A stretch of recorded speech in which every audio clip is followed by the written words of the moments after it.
Hello, it's Novikov Borislav from the St. Petersburg Electrotechnical University. The presentation title is Models and Methods of Real-Time Action Selection in Virtual Soccer.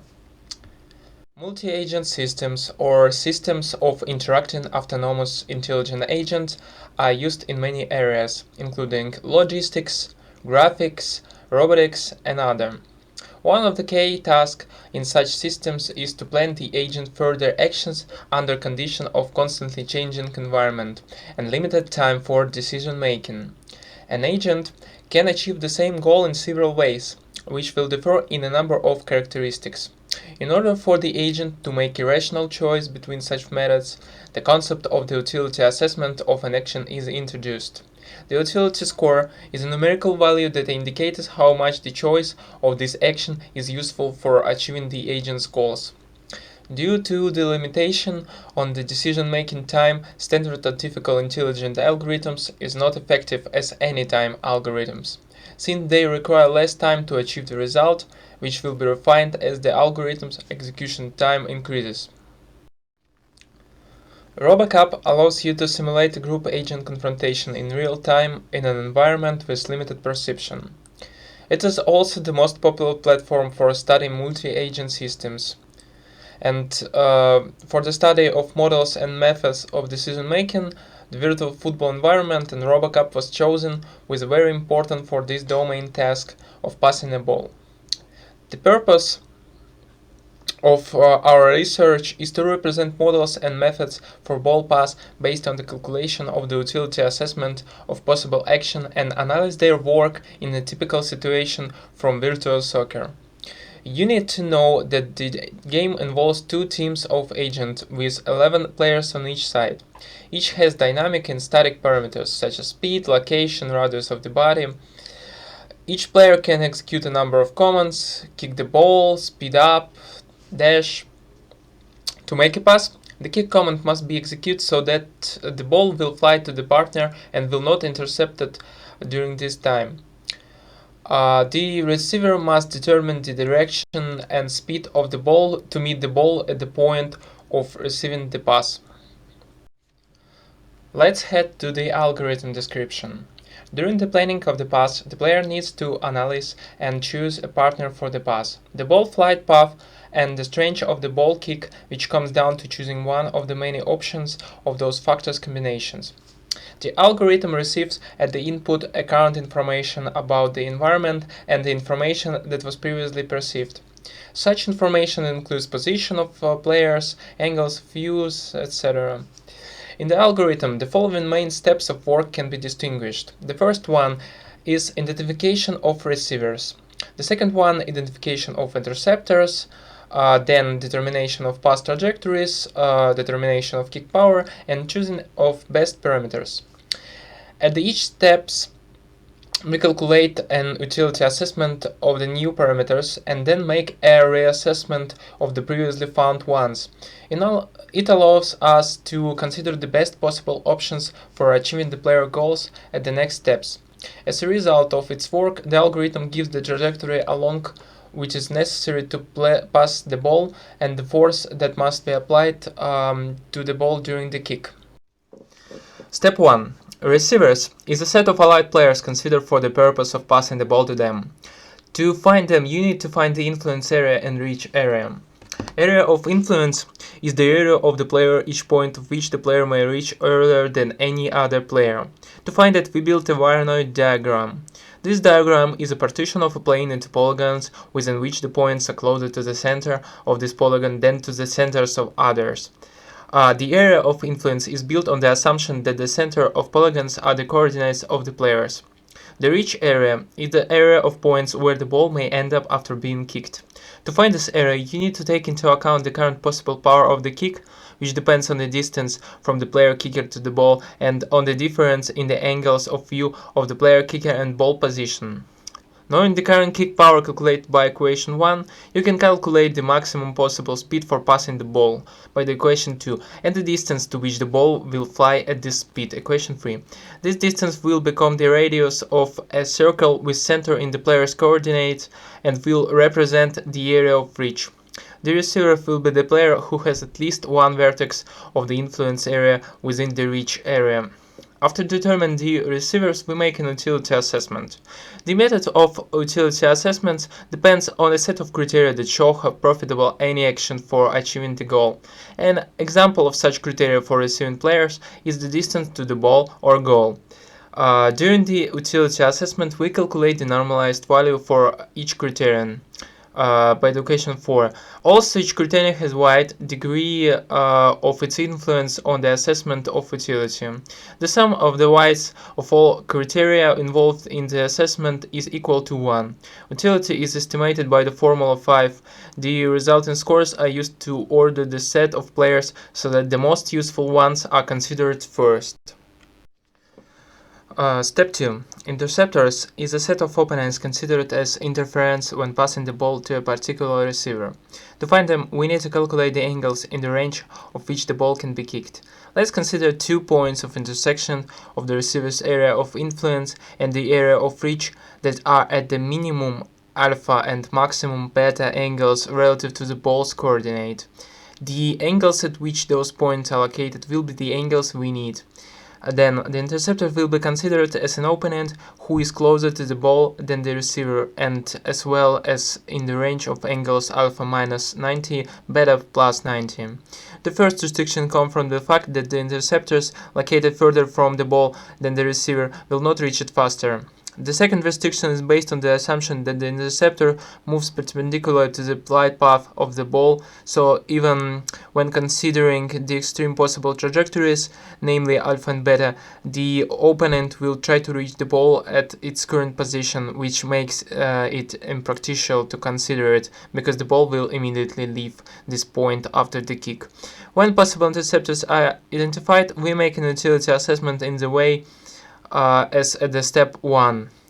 In this case, the higher the score, the more likely it is that the interceptor will pick up the ball when passing. In addition, according to the new parameters that have appeared at this stage, we recalculate the utility of the receivers using the corrective value of the utility using the equation 6. Step 3. Trajectories is a set of possible direction of the ball's flight from the point of its current location. Represent a finite set of vectors casted in the range of previously found alpha and beta angles. Now we need to determine how many trajectories will be considered. It depends on the previously obtained utility assessment of the receiver. Since the time constraints, we will check fewer trajectories for less useful interceptors. The proportion between the number of trajectories and the utility value is calculated by equation 7. At this step, we make the utility assessment for the trajectories and recalculate the assessment of the receivers by the equation 8. Step 4. The kick parameter is the force and direction of the kick command transmitted by the agent to the server. We decrease the amount of interceptors to be considered for every trajectory in order to improve the speed of the algorithm. Therefore, we introduce the value of minimum utility by the equation 9.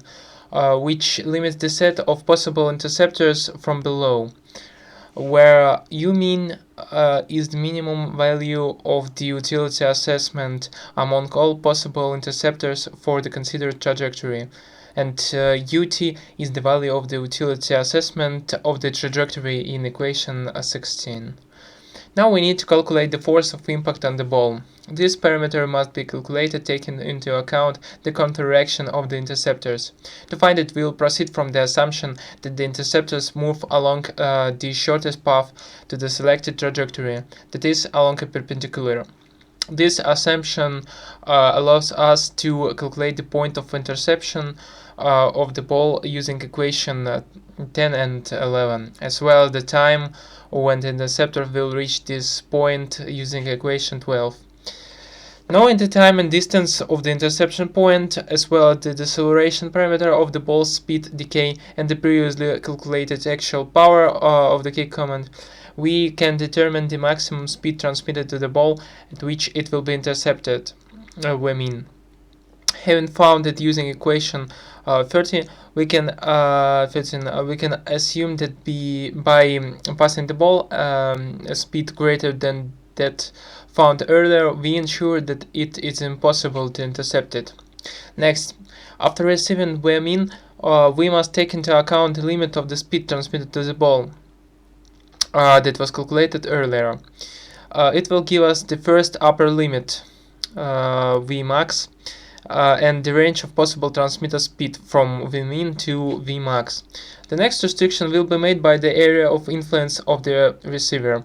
We need to find the intersection point of the trajectory of this area. Since the area of influence is a convex polygon and the trajectory intersects this area, there will be either one intersection point or two. Then, if we put the distance from ball to those points in equation 14 as an S parameter, we can get new range of possible speed. If new one minimum value of speed is greater than the current Vmin, then Vmin will be equal to the new one. So the same will be with the maximum value. Then, knowing Vmin and Vmax values, we can calculate the range of possible impact force for this trajectory by equation 15. It will be Pmin and Pmax. After determining the impact force, we need to recalculate the utility assessment of the trajectories and receivers.